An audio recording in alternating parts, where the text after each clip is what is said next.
Start po tayo. So magandang gabi po sa bawat nanonood dyan sa live. Nandito po tayo ngayon upang magkaroon po ng magandang talakayan patungkol po syempre sa salita ng Diyos.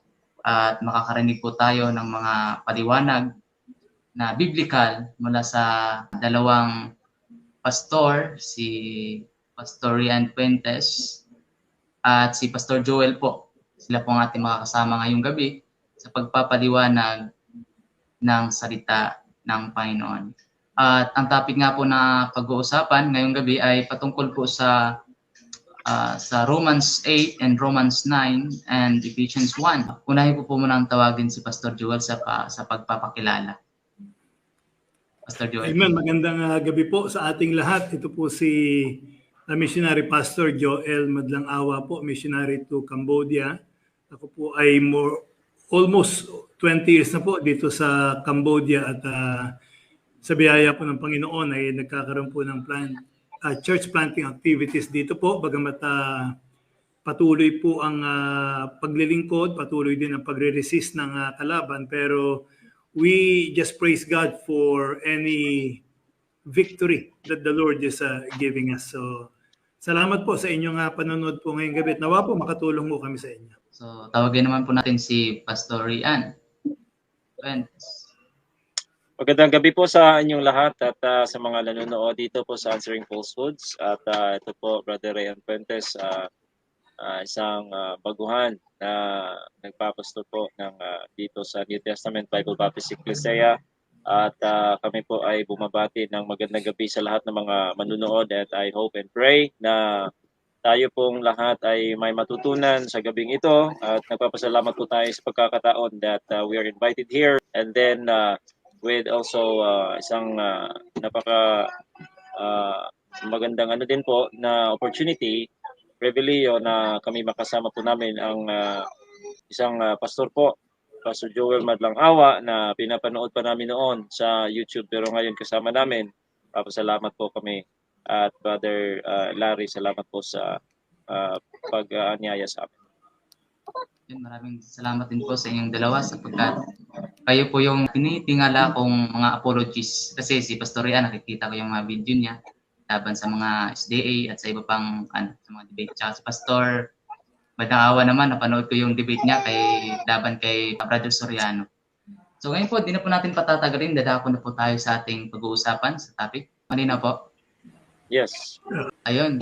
Ang isa po sa ating pag-uusapan ngayon ay makikita po sa Romans 8 sapagkat ito po yung ginagamit nila ang mga talata or chapter na patunay daw na ginagamit nila ang talatang ito na favor daw sa Calvinistic doctrine. So, si Pastor Joel, gusto ko pong marinig yung komento niya dito sa chapter na ito.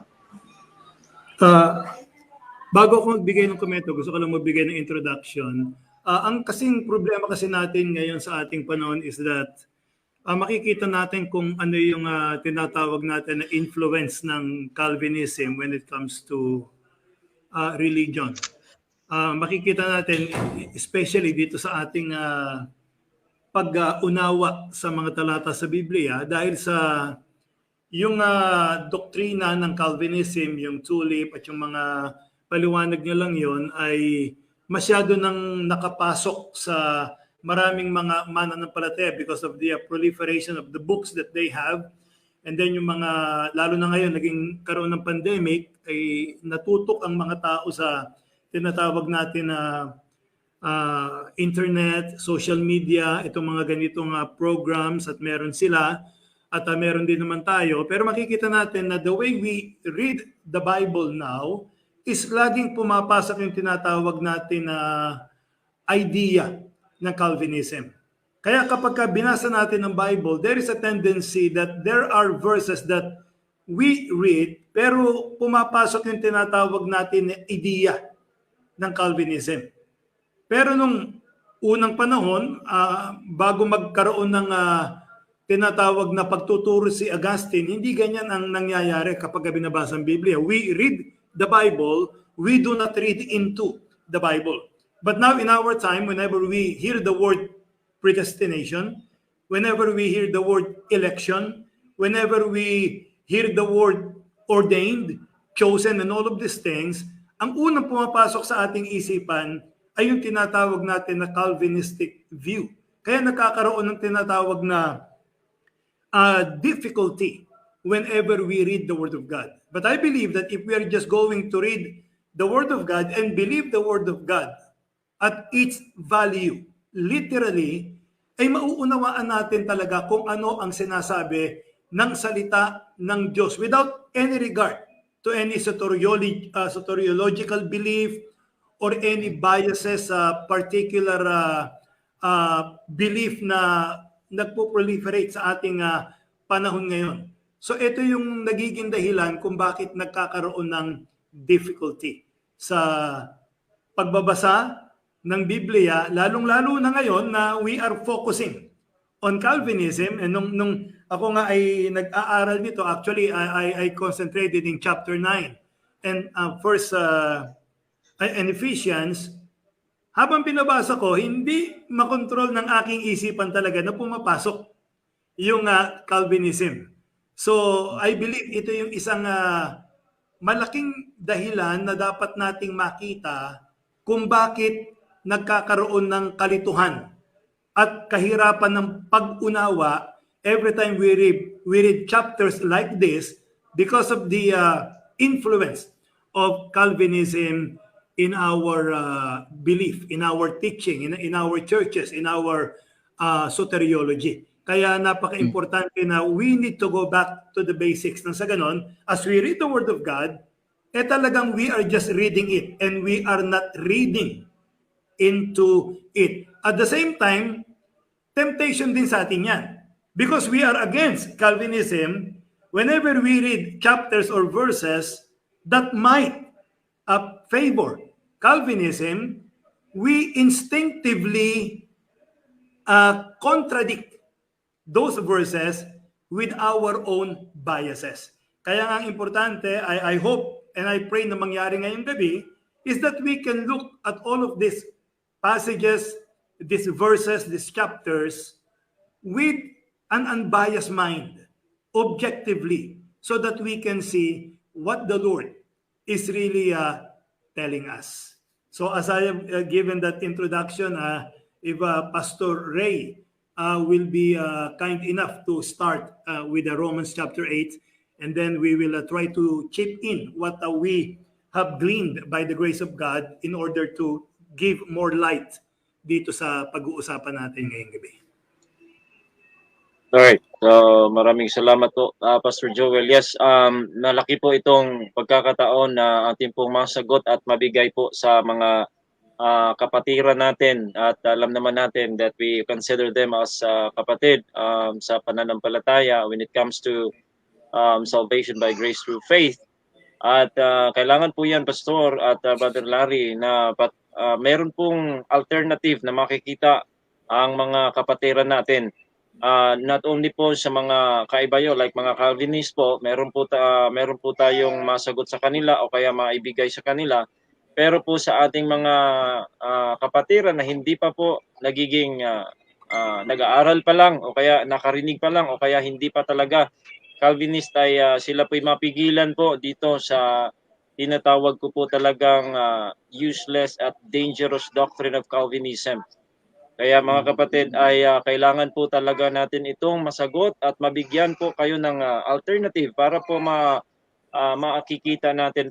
Regarding the verse, Pastor Joel, and what you said is, I agree that na talagang gumagapang po ito, pumapasok po ito sa mga churches. In fact, I've heard that there were churches na nag-split na because of this so-called Calvinism, Pastor Joel, and that hurts me, and that is also what concerned me, na ayun, makikita niyo po sa aking mga newsfeed na yun po yung mga marami talagang nagme-message pala sa akin, nagagamit daw nila yun to understand better and to refute itong Calvinism, Pastor Joel. So, Romans chapter 8, ang nakikita ko lang po dito na ginagamit, Pastor, is just on the itong dalawang verses na 20, I think that is 39. Ang aking makikita lang kasi dito, ito pong nasa 28 to 39 lamang po yung mga ginagamit. By the way, mga kapatid at mga giliw na tagapanood dito, yung mga sinasabi sa aming mga sources, sa mga pinag-aralan din po natin at sa mga talagang mga Vatican doctor po ng theology na against po dito, we also echo yung mga sinasabi nila that Calvinism and context do not go together. I hope that I believe Pastor Joel would agree with me on that, because we just echoing the mga so-called din po na nag-aaral po patungkol dito. Context and Calvinism do not go together. Yan po ang dapat nating tandaan. So ngayon, there are, I think pinipili lang, Pastor Joel, if you know, if you're familiar with this, na pinipili lang yata ang parang 2930 lang po yata yung ginagamit. Ano ba sa palagay ninyo? Kasi ito lang po yung aking natatandaan.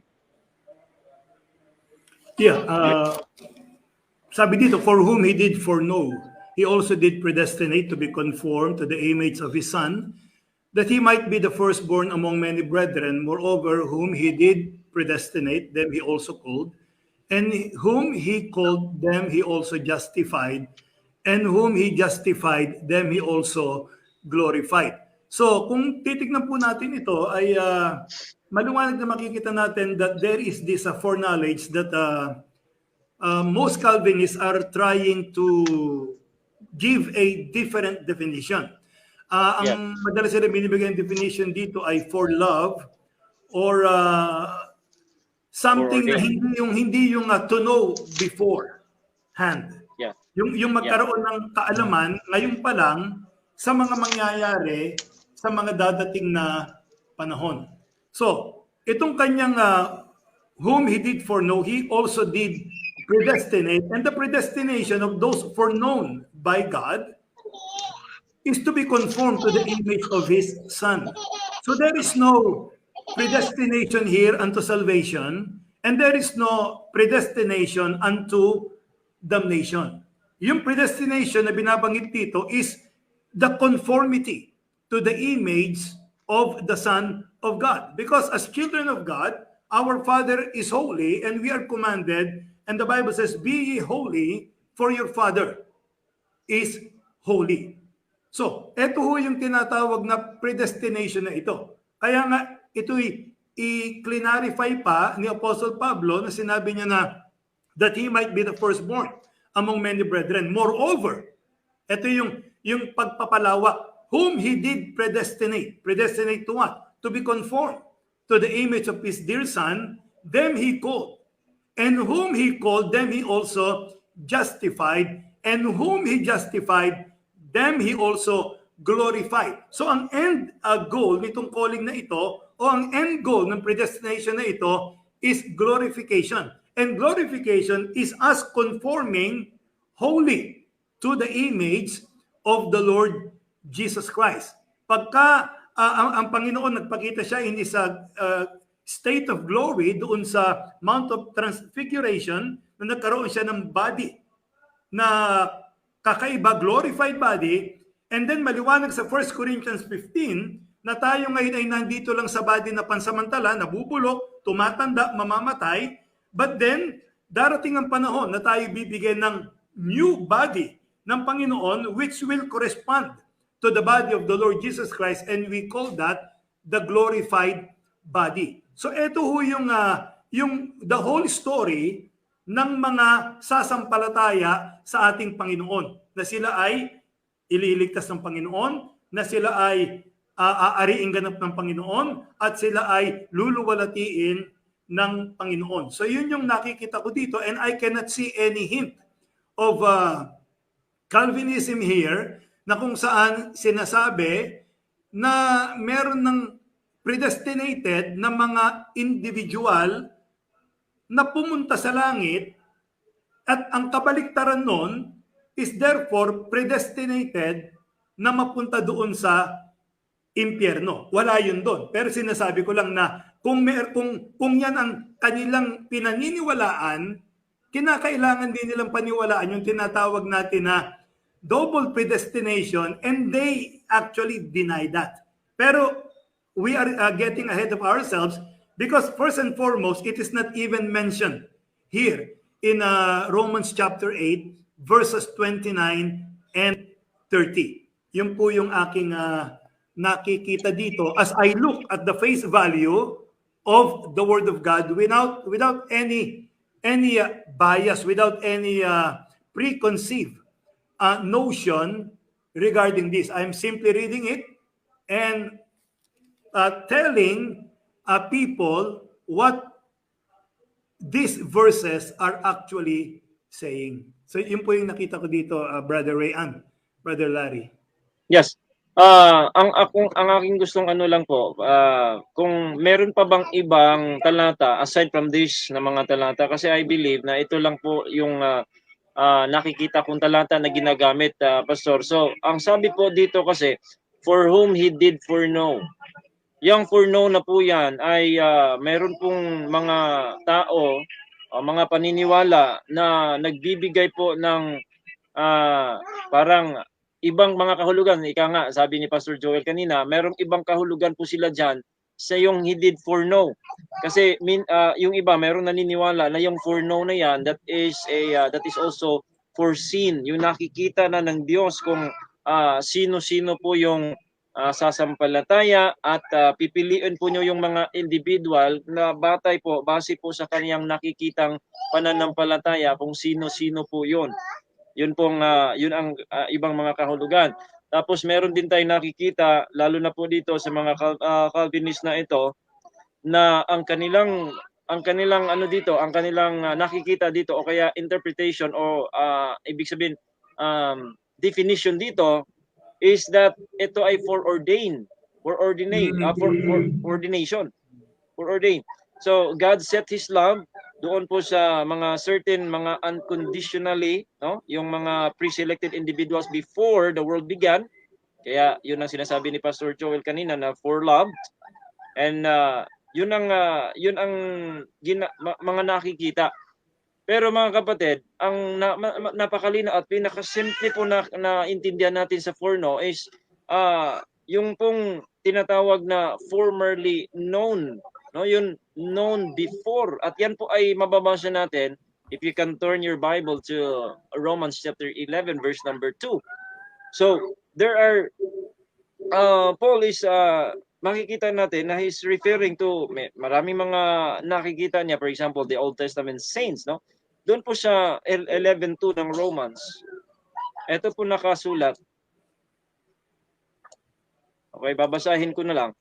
God hath not cast away his people which he foreknew. Ayan na naman yung word, no? Na foreknew yung nakasulat dyan. Kaya makikita natin na man who loves God is known of God. Parang yung mga ganun na mga interpretation o kaya yun ang mga turo ng Apostol Pablo na yun pong mga tao, all right? The man who loves God, the man the man that has intimate relationship with God, no? Alam po ng Diyos 'yan. At kilala po niya 'yan. Yun pong mga tawag niya, yung mga tao niya, sa kanya 'yon. Kilala po niya 'yan. Kaya kung hindi kilala ng Diyos ay hindi po 'yon ang kanyang mga tao. So dito po tayo, no? Dito po tayo sa napakasimple na yung known before. No, nakilala na before o known before, foreknew. Yun po ang nakikita po natin doon, Pastor Joel, kasi po yun po ay God foreknew them, knew them in the old time or before. So yun ang nakikita kong plain reading, understanding na hindi naman po yun tumutukoy sa foreordination or foreordained o kaya yung foreseen na nakikita natin. Pero kung hayaan lang po natin ng Biblia po mga kapatid at mga giliw ng tagapanood na maintindihan talaga natin kung ano po yung mga sinasabi, and this verse does not support Calvinism at all. Yeah. Actually merong okay lang ba, Brother Larry? Apa. Yeah, meron nga nag-comment dito na sinabi niya na yung adoption nga raw is sabi niya sa Ephesians 1:5 na yun daw adoption to sonship through Jesus Christ in accordance with His pleasure. At kaya NIV yung kanyang ginamit na ano roon. And then so parang binabanggit na yung adoption doon ay pagiging anak ng Diyos. Dapat nating maintindihan na tayo po ay naging anak ng Diyos by new birth, hindi by adoption. Kasi yung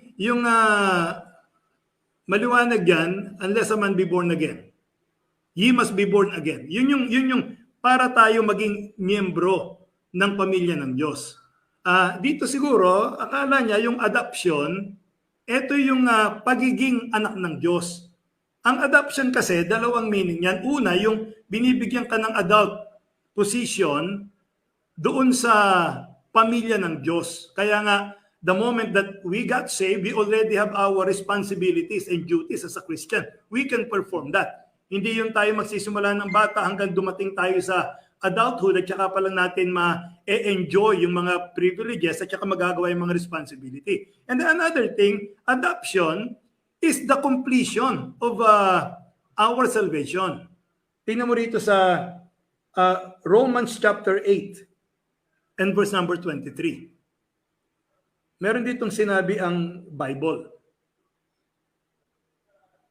Romans chapter 8, verse number 23. Ang sabi ng Bible, and not only they, but ourselves also, which have the first fruits. Di ba binanggit ang Panginoon ng first fruits? And then we have the earnest of the Spirit, the first fruits of the spirits, even we ourselves, grown within ourselves, waiting for the adoption to wit, to come, the redemption of our body. So yung adoption na yon, hindi yung tumutukoy doon sa kung paano tayong naging anak ng Diyos. Pero we are predestinated to be adopted, meaning to say, to be glorified. Kaya coherent doon sa sinabi natin kanina na binasa natin na yung ginastify ay glorify. Dahil pagka dumating na yung adoption na yon, we are going to be glorified according to Romans chapter 8 and verse number 23. So that adoption is not pertaining to our being a member of the family of God, kasi anak ka na, born again ka na, i-adapt ka pa. I-adapt mo ba yung anak mo? Oy anak, halika nga rito, i-adapt kita. Hindi, anak mo na yon. So yung adoption, ang tawag dyan, son placing, and then we are predestinated for that adoption, meaning to say, yung glorification ng ating body. Kaya kailangan natin maintindihan yung pagkakaiba. Kasi tulad nga ng sinasabi ko, ito problema. Pag nabasa yung word na elect, ayan, election. Para bang lahat ng word na elect, doctrine of election. Paano yung si Christ, elect? Di ba? Paano yung mga elect angels? Binanggit sa Bible yan. Tapos merong elect people pertaining to Israel. And then tayo elect, which is merely a title for saved people. Parang soldiers of Jesus, parang family of God, parang itatawag natin na sheep, etc., etc. These are titles na inilagay sa atin ng Panginoon na tinawag tayo sa Biblia. So, hindi porket nakabasa tayo ng elect, agad nating ipapasok yung tinatawag natin na doctrine of election. Yun yung sinasabi kong problema. Kaya, pagka ganun ka, hindi ka makakaintindi ng tama sapagkat merong veil sa iyong mga mata. Hindi mo bubuksan ang mata mo doon sa anumang bagay na kokontra sa paniniwala mo. So doon tayo nagkakaroon ng problema sa pagbabasa ng Biblia. Alright. Babalikan lang po natin. I think ang Romans 28. Okay, so i-touch natin itong Romans 8:28 kasi parang siguro yan po din ay gagamitin Pastor Joel nila.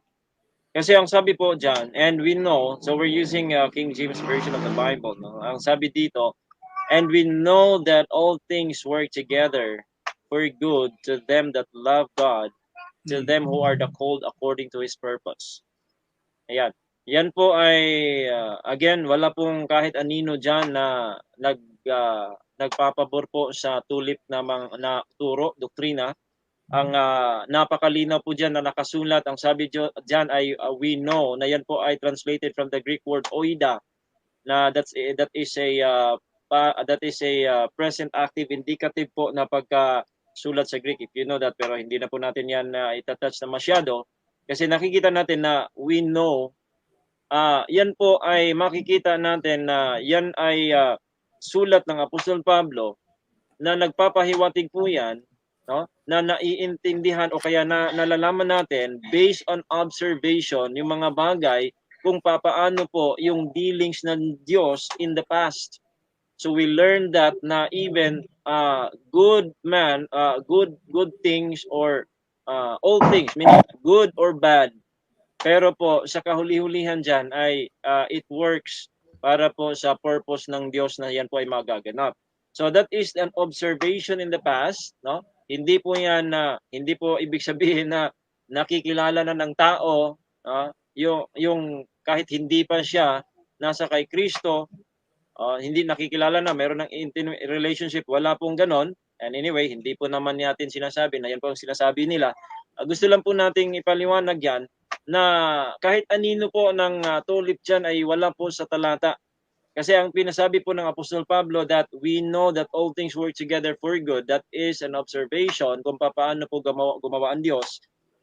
Kahit meron mang nagkasala, merong hindi pumasok sa kanyang will o sa kanyang plan, sa purpose, pero meron pa rin siyang ginagawa para po maibalik po yung kanyang purpose, no? Yung kanyang will na yan po ay magaganap pa rin. And that is observation ng Apostol Pablo na nakikita, nalalaman natin doon po sa dealing ng Diyos sa past o kaya sa kanyang ipinahayag sa atin sa Biblia, looking at the historical context of the Bible. So that is what I can see here dito po sa Romans 8:28. Again, that does not support any tulip doctrine, Pastor Joel and Brother Larry. Wala. Ano lang kasi, pagka nagkaroon ng tulip yan, they are just reading into it. They are not reading the passage. So yun ang nagiging problema. Kailangan kasi makita natin yung context. So move tayo sa chapter 9 kasi dito marami tayong mapag-uusapan dito, halos buong chapter. Actually, to be precise, hindi lang matatakel ngayon, pero chapters 9 to 11 talaga yung pinaka-context nitong study na ito. Nang sa ganun, maunawaan natin kung ano talaga ang sinasabi ni Apostol Pablo. So kung tignan natin dito sa Romans chapter 9, ang key dito sa Romans chapter 9, itong verses 1 to 5. Bago tayo pumasok dun sa mga talata na ginagamit para magbigay ng tinatawag natin na hint ng Calvinism. Kailangan muna natin makita yung verses 1 to 5. Para makita natin ano ba yung intensyon ni Apostol Pablo dito sa section na ito na chapters 9 to 11. Sabi niya sa verse 1, I say the truth in Christ, I lie not. My conscience also bearing me witness in the Holy Ghost, that I have great heaviness and continual sorrow in my heart. So dito si Paul, pinopour out niya yung puso niya. Sabi niya, totoo sinasabi ko, hindi ako nagsisinungaling. Yung konsensya ko nagpapatotoo sa banal na spirito kanya. That I have great heaviness and continual sorrow in my heart.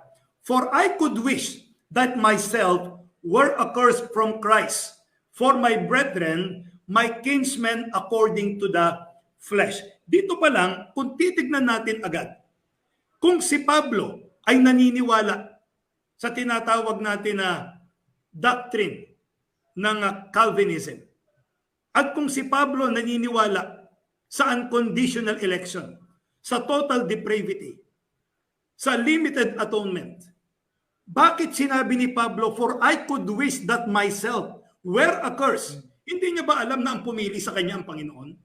Hindi niya ba alam na yung dapat pagpili sa kanya ay magpasalamat siya? Dahil yun ay unconditional. Hindi niya ba matandaan na sinabi ng Panginoon, I will have mercy on whom I will have mercy? Pero ano sabi dito ni Paul? I could wish that myself were accursed from Christ for my brethren. Parang pinangungunahan niya rito ang Diyos. Parang sinasabi ng Apostol Pablo, Panginoon, ipahamak mo na ako. Bakit mo ko question? Di ba? Sinabi ni Apostol Pablo, sino tayo para mag-question sa Diyos?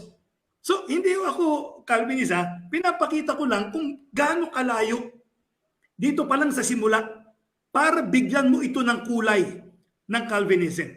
Sabi niya, my kinsmen according to the flesh, who are Israelites. So, dito maliwanag that the Apostle Paul is talking about Israel. Ang topic dito, Israel. At later on, yung Israel na yan, ikukumpare niya sa Gentiles. Pero ang puso niya is for his own people, to whom pertaineth the adoption and the glory and the covenants and the giving of the law and the service of God and the promises. Talaga naman sila yung sila yung chosen nation . Kaya nga makikita natin dito, if they want to use election, this election is corporate. Israel was chosen, Israel was elected, and were given so many privileges. Kasama na yung tinatawag pertained to adoption and glory and covenants and the giving of the law. They were given the law and the service of God and the promises. Verse number 5. Whose are the fathers, and of whom as concerning the flesh Christ came, who is over all, God bless forever. Amen. So, hindi lang yon. Isa pang privilege na binigay sa kanilang Panginoon sa pagkakapili sa kanila is that through them, doon manggagaling ang Messiah.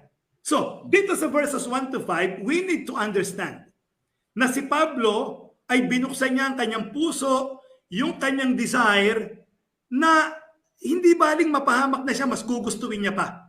Wag lang ang kanyang bayan na Israel. Inulit niya ito dito sa chapter 10 actually, and verse number 1. Sabi niya, brethren, my heart's desire and prayer to God for Israel is that they might be saved. Ulitin natin. Kung may Calvinism dito, para bang, ano ka ba Paul? Pinili na Ba't pakikialaman mo pa naman yung pinili ng Diyos? Tama. Meron siyang gustong iligtas doon. Yun ang ililigtas niya. Yung hindi niya ililigtas, pray ka pa. Hindi mo ba alam pinili na ako? Hindi ba? So, sabihin dito na walang hint ito. Ibig sabihin, Pastor, ibig sabihin, hindi pala Calvinist si Pablo? Hindi ho. Maliwanag Kasi kung sa kanya, dapat settle na lahat. Dapat hindi na niya sasabihin pa na, ako na lang ipahamak mo, Panginoon. Ako na lang ang mapahamak. Huwag kang Israel. Kung totoo ang Calvinism, di ba sabi nila, maawa ko sa gusto kong kaawaan.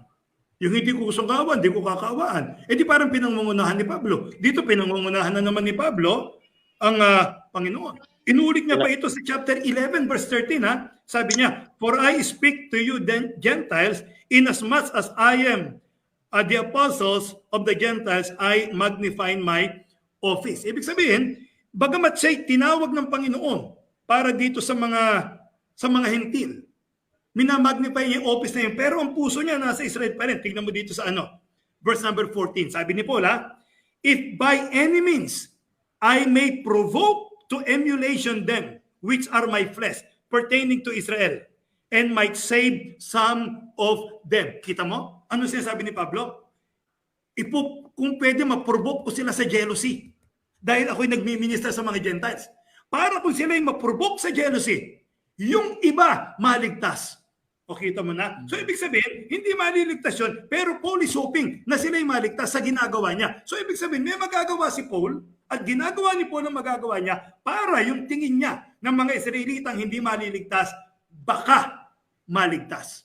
So, walang hint whatsoever. From chapters 9 to 11 ng Calvinism, pero ito makikita natin sa chapters 9 to 11.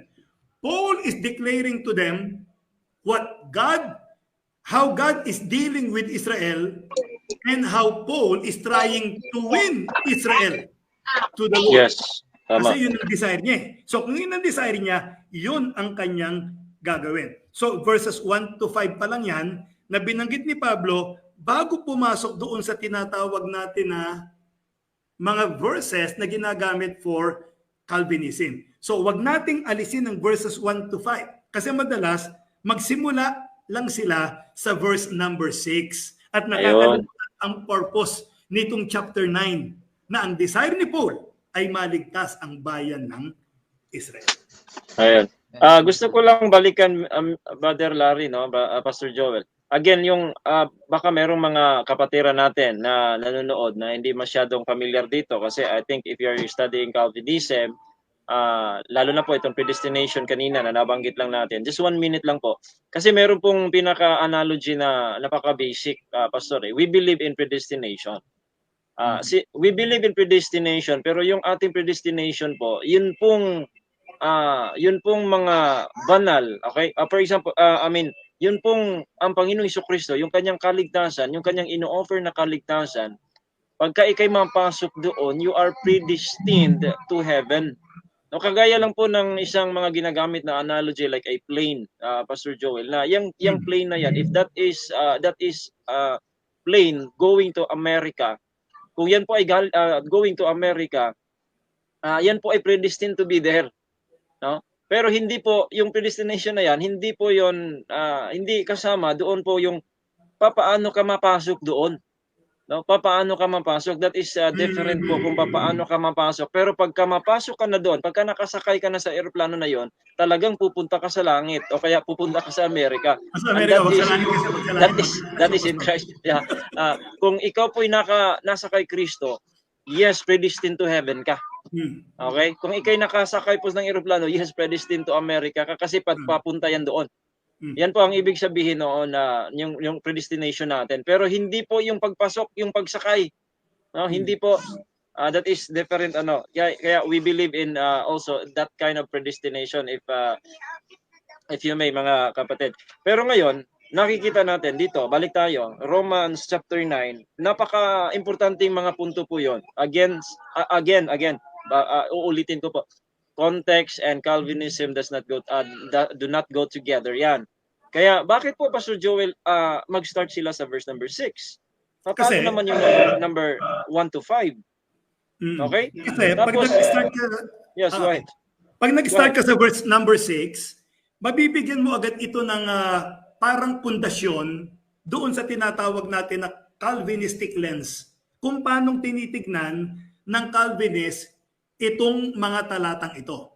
Pero pag kinonsider mo yung verses 1 to 5, ang makikita mo through context. Kasi ang pagbabasa ng Bible, context hindi mo sisirain yung flow Makikita mo na si Paul ay nagbukas ng kanyang puso at ang puso niya para sa kaligtasan ng Israel. So kung ang point niya, kaligtasan ng Israel, magpapaliwanag si Paul kung paano niyang madadala ang Israel o at least ang mga tao sa Israel kung paano sila maliligtas. Bakit? Kasi ang Israel merong maling paniniwala. Sisirain ni Pablo yung paniniwala nila. Dahil hanggat hindi nasisira ang paniniwala mo, para bang sinasabi natin sa soul winning, hanggat hindi mo na ipapakita yung tao ay lost, hindi yan maghahanap ng Savior. Hanggat hindi mo na ipapakitang mapapahamak yan, hindi yan tatanggap ng kaligtasan. So, anong ginawa ni Pablo? Verse 6. Not as though the word of God had taken none effect, for they are not all Israel, which are Israel. Ito agad ang ano kasi ng Israel. Teka muna, Paul. Hindi mo ba alam Israelites kami? Tayo? Hindi mo ba alam na dito mga Israelites, descendant tayo ni Abraham? Hindi mo ba alam na ang pangako ibinigay kay Abraham? So kung tayong mga Israelites, wala tayong problema sapagkat tayo yung pinili ng Diyos. Tingnan mo sabi ni Pablo pagkatapos nun. Okay, Pastor. Bago ka magpatuloy, Pastor, let me ano lang dyan, ha? Kasi po mga kapatid, yung mga sinasabi ni Pastor, ganito po yun. Kung hindi nyo nakukuha ko yung sinasabi ni Pastor. Yun palang mga Israelitas na yon, sila pala yung pinakaunang mga merong ganong pag-iisip ng Calvinism, Pastor. Sila pala yung mga first century Calvinism. Kami lang yung elect. Kami lang yung elect.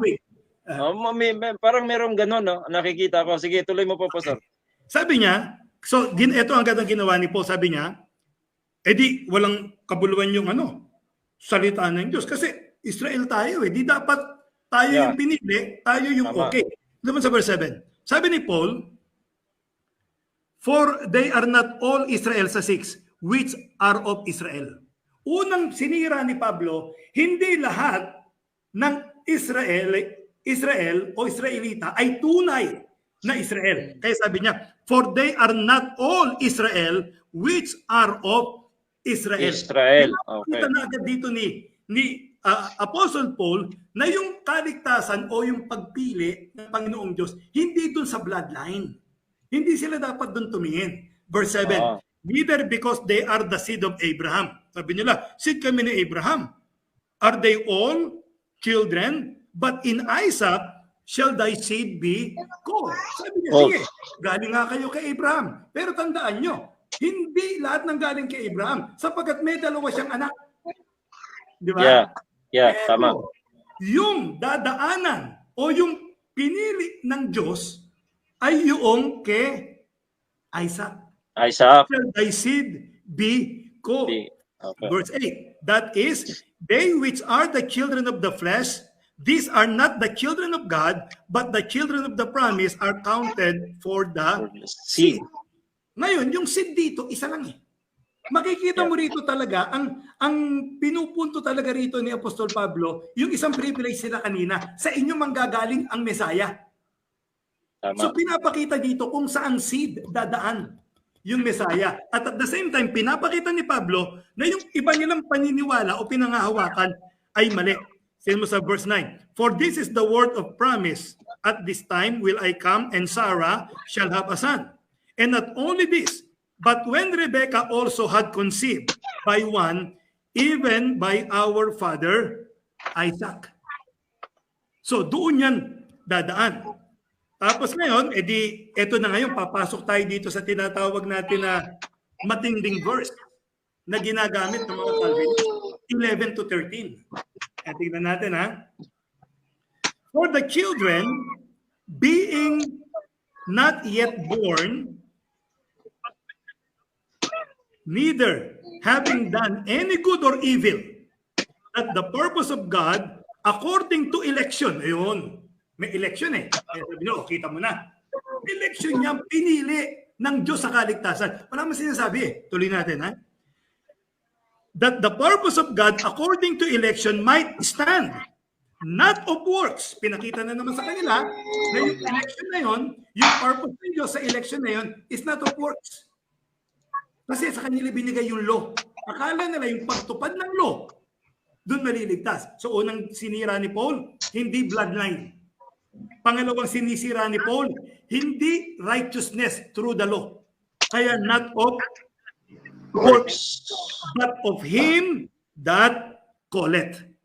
Verse 12, it was said unto her, the elder shall serve the younger. As it is written, Jacob have I loved, but Esau have I hated. So sabi nila, ayan, maliwanag. Maliwanag na nakasulat sa verse number 11, election. Maliwanag na nakasulat sa verse number 13, si Jacob ay minahal ng Diyos, pero si Esau ay kanyang kinamuhian. So dito kitang-kita na agad na si Jacob ay pinili ng Diyos para maligtas at si Esau ay pinili ng Diyos upang hindi maligtas o binaypas ng Diyos sapagkat siya'y kinamuhian ng Diyos. Etong tanong ko, nasaan dyan ang salvation? Wala kang makikita, Pastor eh. Second question, kailan sinabi ng Diyos kay Rebekah? May dalawa kang anak, Rebekah. Yung isa kinamumuhian ko, yung isa mahal ko. Sinabi ba yan ng Diyos kay Rebekah? Yan ang pangalawa kong tanong. Pero kasi sagot dyan, hindi. Alam mo kung bakit? Bakit, Kasi ginawa nilang isa itong verses 11 to 13. Yes. Itong isa rito, tingnan natin sa Genesis chapter 25 verse 23 para maliwanag tayo. Genesis 25:23. Tingnan mo ha, ito ang sinabi ng Diyos sa kanya. 25:23 ng Genesis para makita natin. Pero bakit po bago po 'yan while preparing Pastor Joel, no? Ang masasabi ko lang po doon, yung tanong mo kanina kay about Jacob and then Esau, yung dinaanan mo kanina, Pastor, na hindi dahil sila ay anak ni Abraham, dahil sila ay Israel, ay sila lahat ay Israel, o kaya sila ay naging pero pansinin po natin, bakit po si Apostol Pablo nananalangin para sa lahat ng Israel? Kasi hope niya yun. Para maligtas eh. Yeah. Ayun, yun po. Yun ang design. Okay, tingnan mo ha. And the Lord said unto her, etong sinabi ng Diyos, maliwanag ito eh. Dito kasi kinote yun eh. Ni Apostol Pablo eh. 2 nations are in thy womb. So hindi ina-address ng Diyos doon sa verse 13, individually si Jacob at saka si Esau. This is a prophetical utterance by God. And the Lord said unto her, 2 nations are in thy womb, and 2 manner of people shall be separated from thy bowels. And the one shall be stronger than the other, and the elder shall serve the younger. So makikita mo rito na binanggit ng Panginoon yung pagkaka-elect dito kay Jacob o yung nation na kung saan manggagaling kay Jacob, at yung kay Esau o yung nation na manggagaling kay Esau, which is the Edomites. Itong Edomites ay magsaserve sa Israel o paglilingkuran nilang Israel. They will be under Israel. Ito ang tanong ko. Meron bang talata sa Biblia kahit kailan, kahit isa lang, na makikita natin na si Esau ay nag-serve kay Jacob? Yan ang hamon ko sa mga Calvinist. Isang talata lang na si Esau ay nag-serve kay Jacob. Wala tayo. Kahit na ilang araw natin sila bigyan, pwede nilang ipadala dito sa iyo, Brother Larry, yung sagot nila. Kung may isang talata lang na itong si Esau ay nag-serve kay Jacob, kasi yun ang sinabi, di ba? Sabi nila, individual.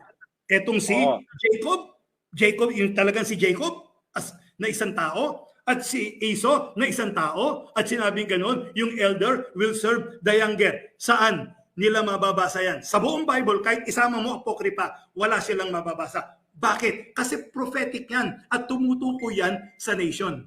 Pero, maraming instances na may instance na mababasa tayo na itong si Jacob ay naging under kay kay Esau. Ewan ko kung natatandaan niyo yung pumasok lang sa isip ko ito. Yung story ng takot na takot si Jacob kasi magmi-meet sila ni Esau. Sabi ni Jacob, ganito gawin natin ha. Maggrupo-grupo kayo, mauna kayo. Magdala kayo ng gift sa kanya. Ibigay nyo at pag tinanong, galing ito sa master namin na si Jacob, nandoon siya sa likod. Tapos yung susunod na naman, ganun na sasabihin. Yung susunod na naman, ganun na sasabihin. Bandang muli, nung mag-meet sila, sinabi pa ni Jacob sa kanya, I am your servant kay Esau. So makikita mo, sa buhay ng dalawa as individuals, hindi nag-serve si Esau kay Jacob.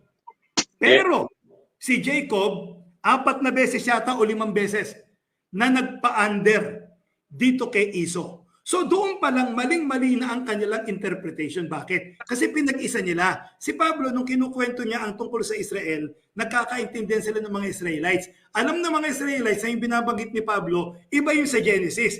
Saan naman yung Jacob have I loved and Esau have I hated? Sa Malakay chapter 1 yun. 1 to 5. Tignan natin.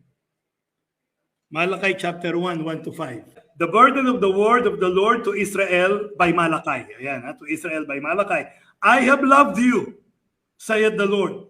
Yet ye say, wherein hast thou loved us?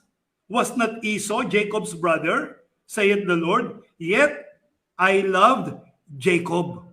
Doon binanggit yun sa Malakay. Hindi to sa Genesis. Hindi kay Rebecca sinabi yun. Hundreds of years bago sinabi yun.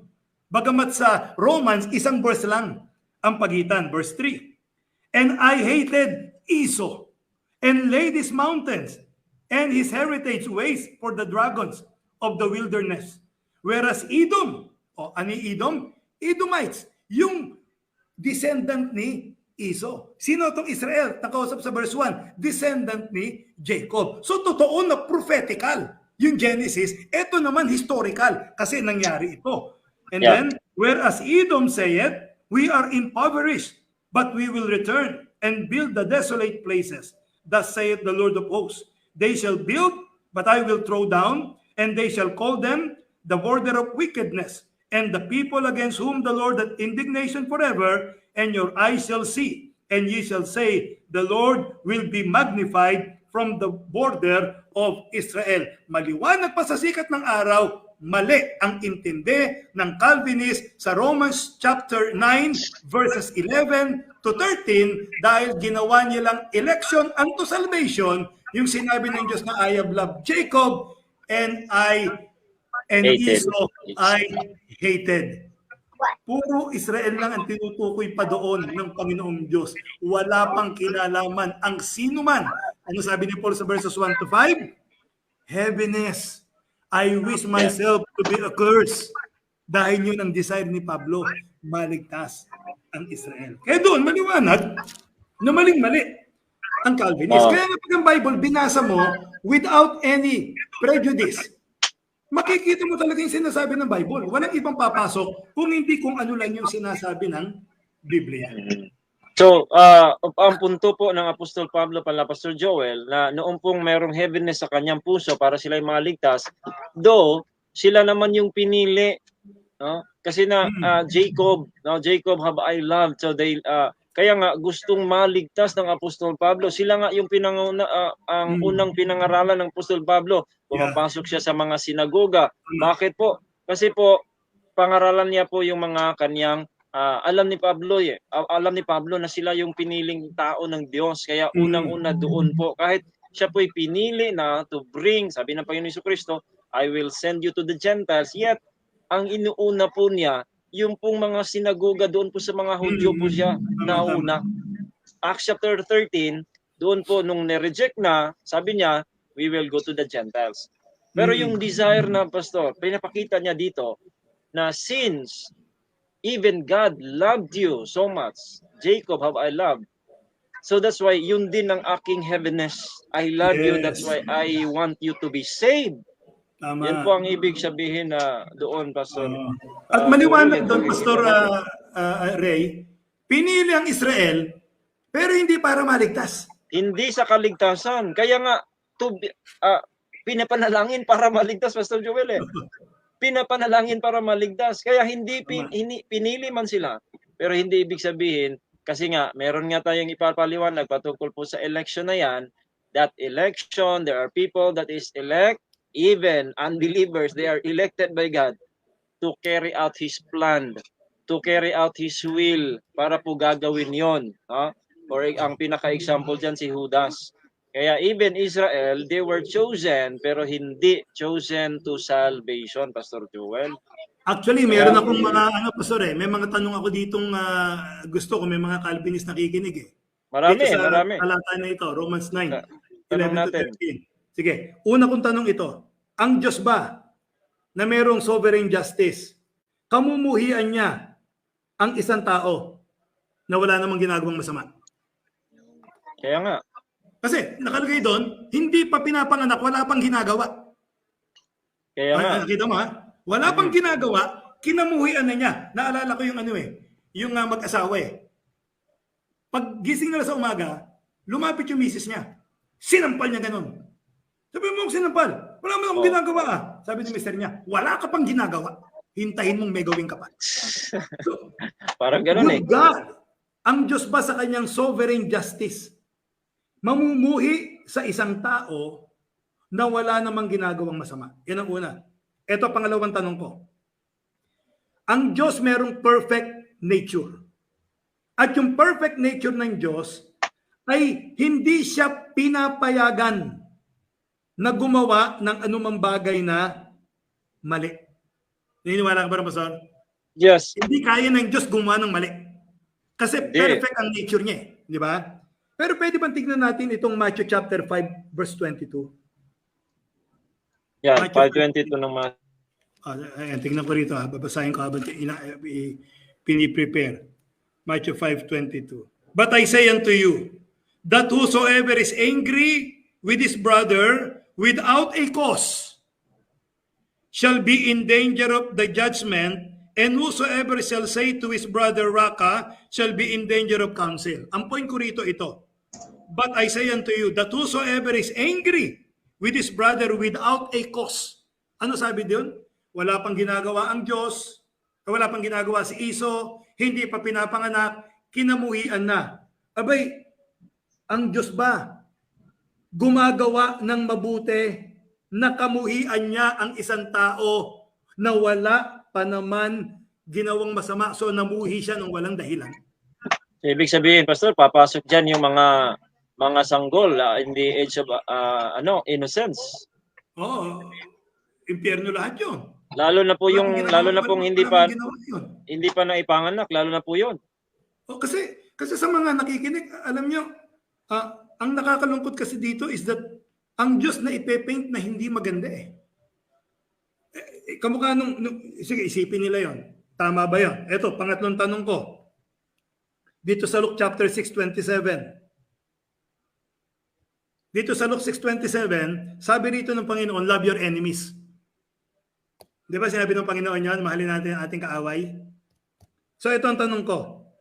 Sensible ba na sabihin ng Diyos sa tao na mahalin niya ang kanyang kaaway, samantalang ang Diyos naman kinamuhian niya ang tao na wala pang ginagawang masama? Yung kaaway niya yun. Pastor, inutusan niya tayo mahalin ang kaaway. Ibig sabihin, siya naman, ibig sabihin, nagtuturo siya na hindi naman niya pala nagawa. Iyon, hindi dito na gano'n.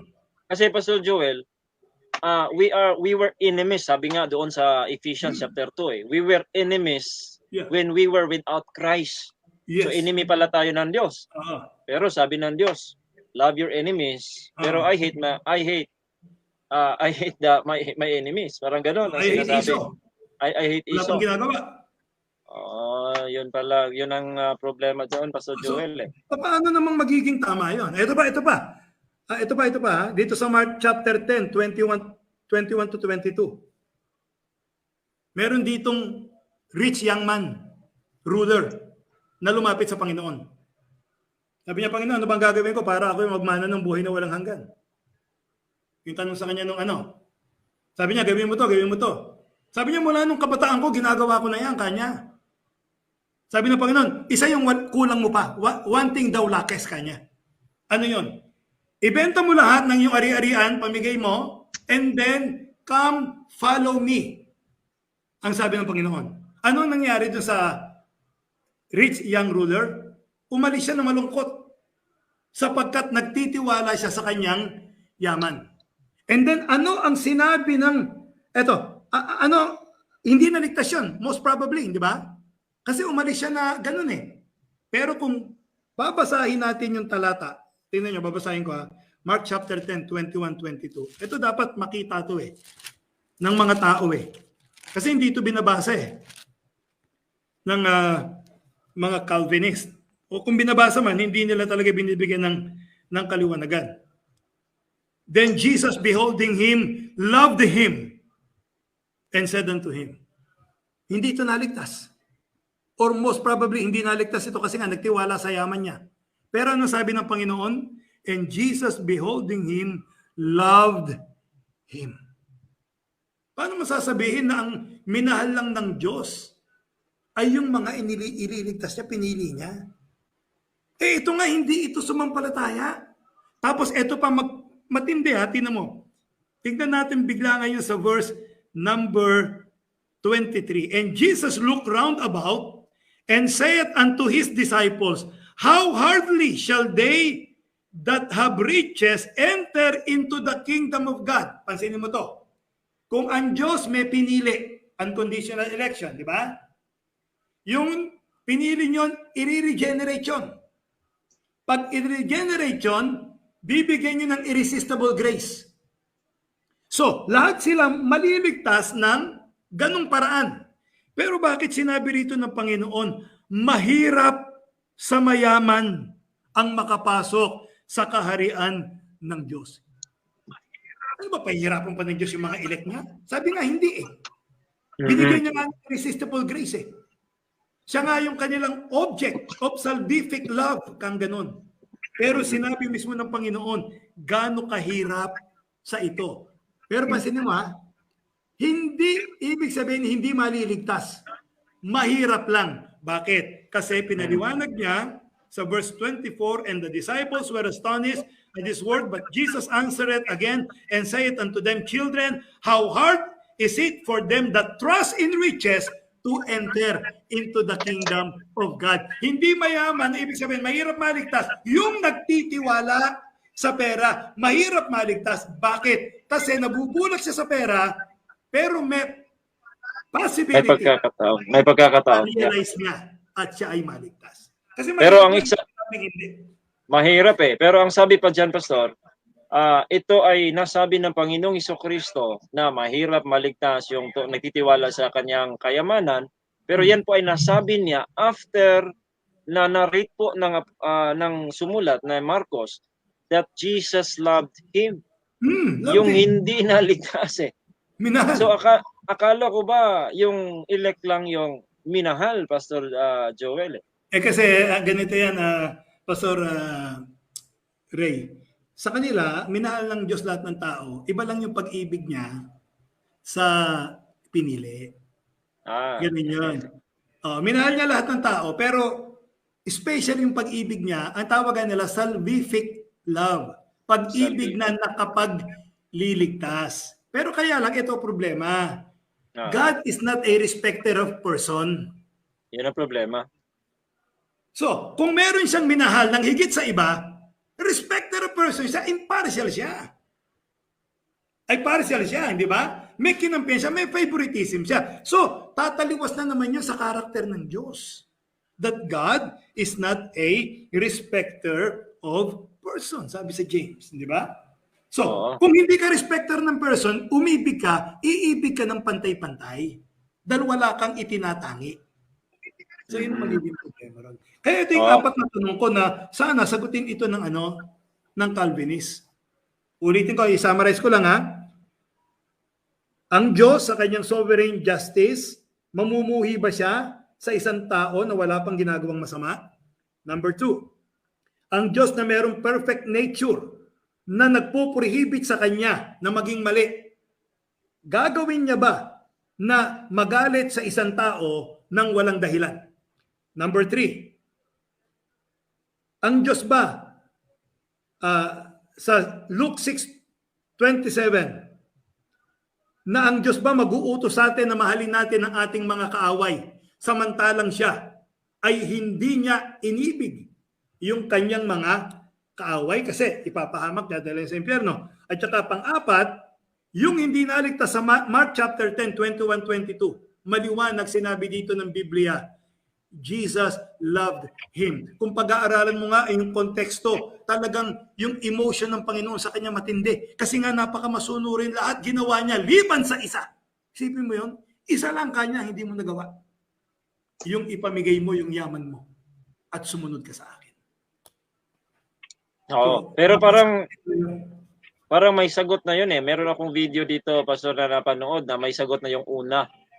Yung una mong sinabi, merong sagot sila pero alam mo po, iba-ibang sagot.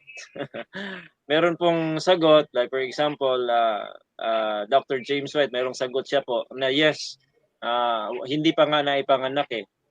Hindi na po hindi na yon they are these people, I mean, yung mga non-elect ay will be born reprobate.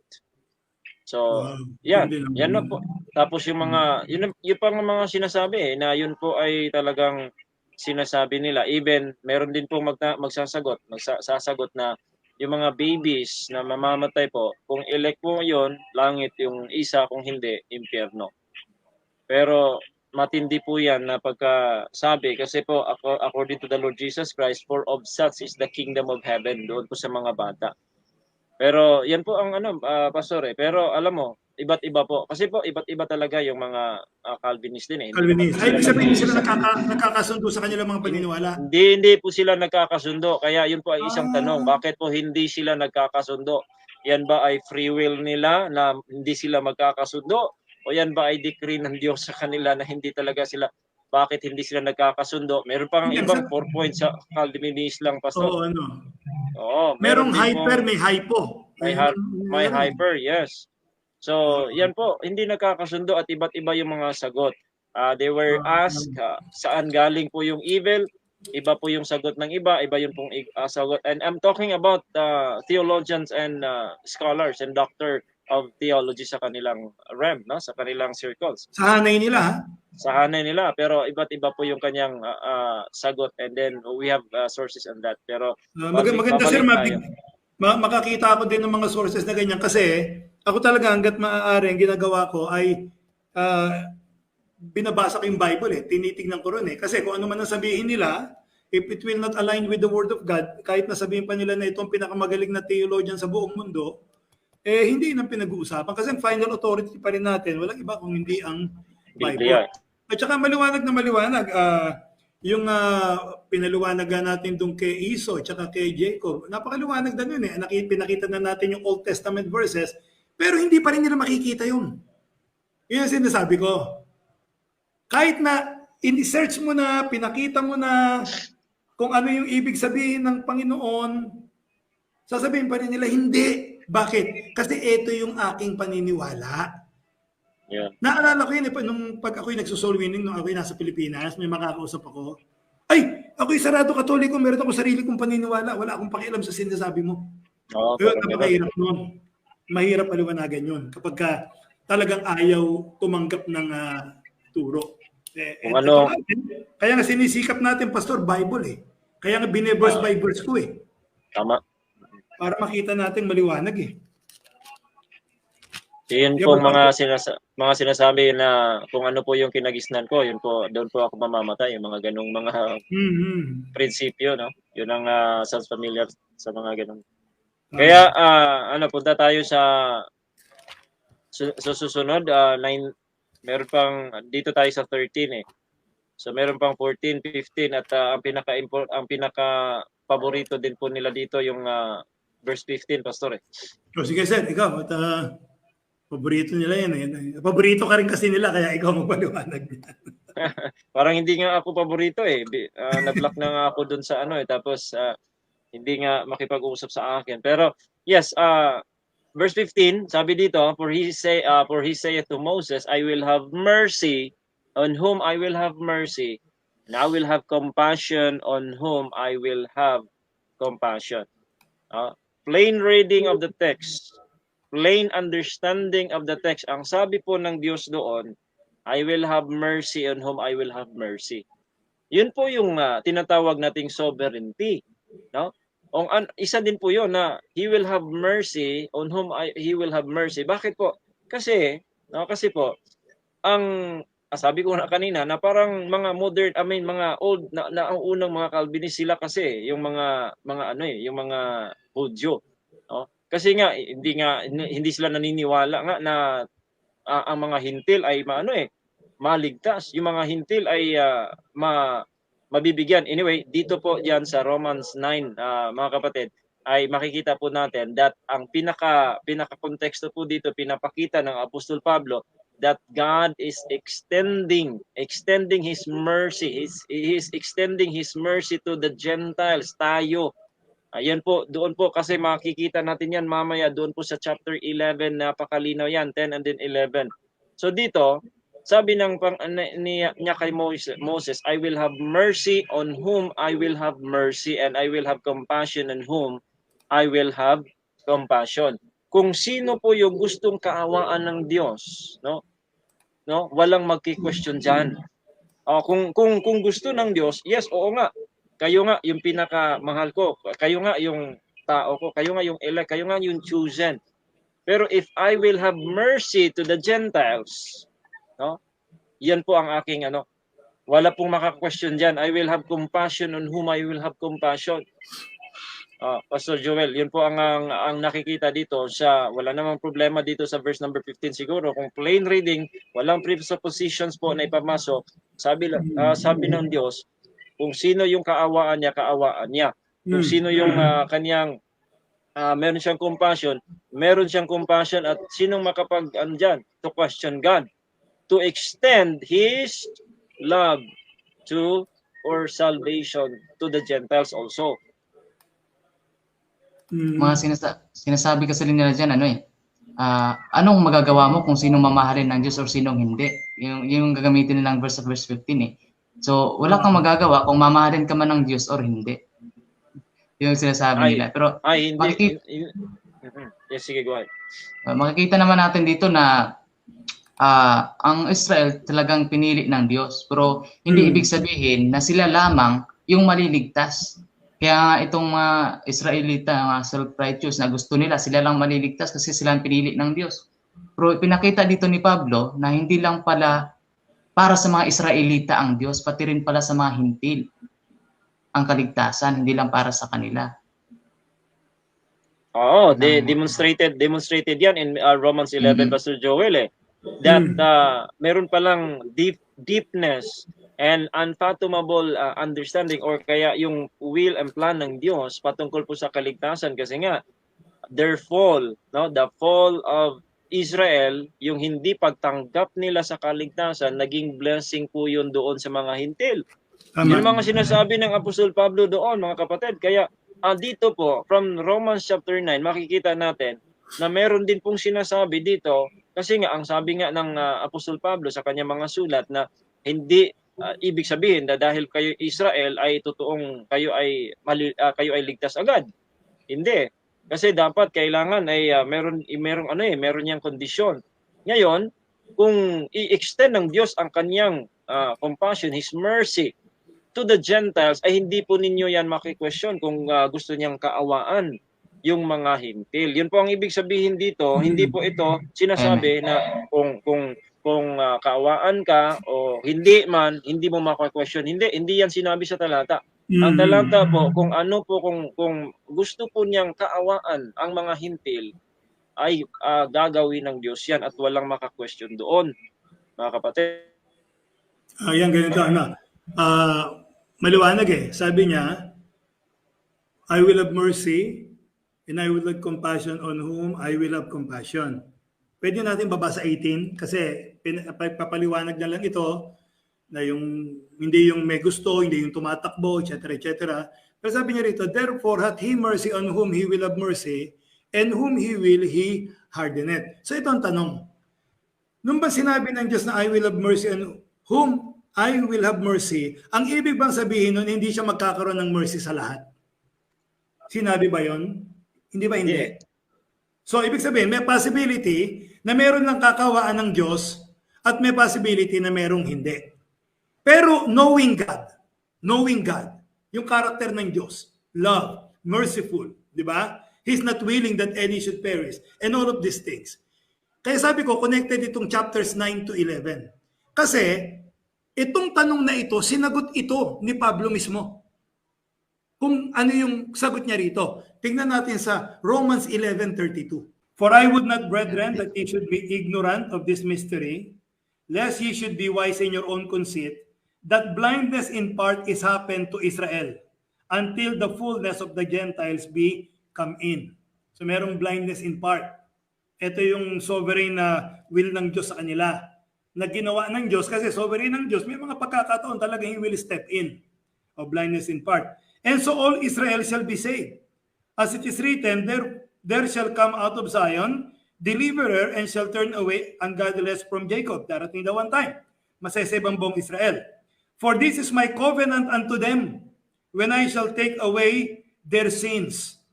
And concerning the gospel, they are enemies for your sakes, but as touching the election, they are beloved for the Father's sakes. Ayun na naman, Israel. Di ba? Election, beloved for the Father's sake. For the gifts and calling of God are without repentance, for as ye in times past have not believed God, pertaining to the Gentiles, yet have now obtained mercy through their unbelief.